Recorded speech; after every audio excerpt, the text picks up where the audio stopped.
నిర్మలా సీతారామన్ గారు ప్రవేశపెట్టిన బడ్జెట్లో దేశవ్యాప్తంగా రాబోయే 5 ఏళ్లలో 4 కోట్ల మందికి ఉపాధి దొరుకుతామని చెప్పారు.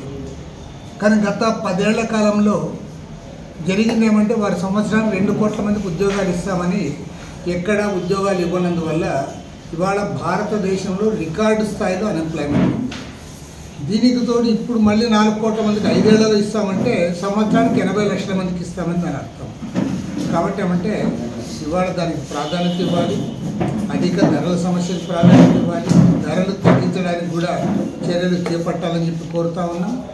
అదేవిధంగా మన ఆంధ్ర రాష్ట్రానికి సంబంధించి అమరావతికి 15,000 కోట్ల రూపాయలు ఏదైతే కేటాయించారో దానికి స్వాగతిస్తూ ఉన్నాం.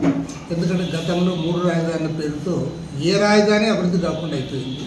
ఇప్పుడు అమరావతి రాజధానిగా రాష్ట్ర ప్రభుత్వం కూడా ముందుకు తీసుకోవడానికి ప్రయత్నిస్తున్న తరుణంలో కేంద్ర ప్రభుత్వం కేటాయించిన నిధులు ఉపయోగపడతాయని భావిస్తూ ఉన్నాం.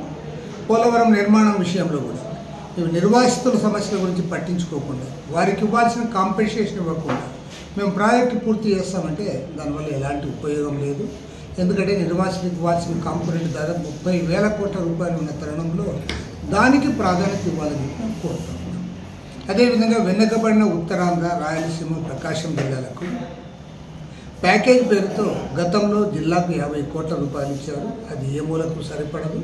కాబట్టి బుందేల్ఖండ్ తరహా ప్యాకేజ్ ఇవ్వాలని చెప్పి మేము ముందు నుంచి కూడా కోరుతా ఉన్నాం. ఆ రకంగా ప్యాకేజ్ ఇస్తే తప్ప ఈ ప్రాంతాల అభివృద్ధి కావడానికి అవకాశం లేదు. అంతేకాకుండా చెన్నై కారిడార్ విషయంలో, హైదరాబాద్ బెంగళూరు కారిడార్ విషయంలో ఆయా ప్రాంతాల్లో ఇండస్ట్రియల్ హబ్స్ ఏర్పాటు చేసి దాన్ని డెవలప్ చేస్తే కూడా కొంత ఉపాధి లభించే అవకాశం ఉంది. దానికి కూడా ప్రాధాన్యత ఇవ్వాలని కోరుతా ఉన్నాం. ఏది ఏమైనా సరే మన ముఖ్యమంత్రి చంద్రబాబు నాయుడు గారు రాష్ట్రానికి ప్రత్యేక హోదా కొరకు కేంద్ర ప్రభుత్వం పైన ఒత్తిడి పెంచి జనతాదళ్ యు నాయకులు నితీష్ కుమార్తో కలిసి సాధించుకోవడం ద్వారా మాత్రమే ఈ రాష్ట్రం అభివృద్ధి కావడానికి అవకాశం ఉంది.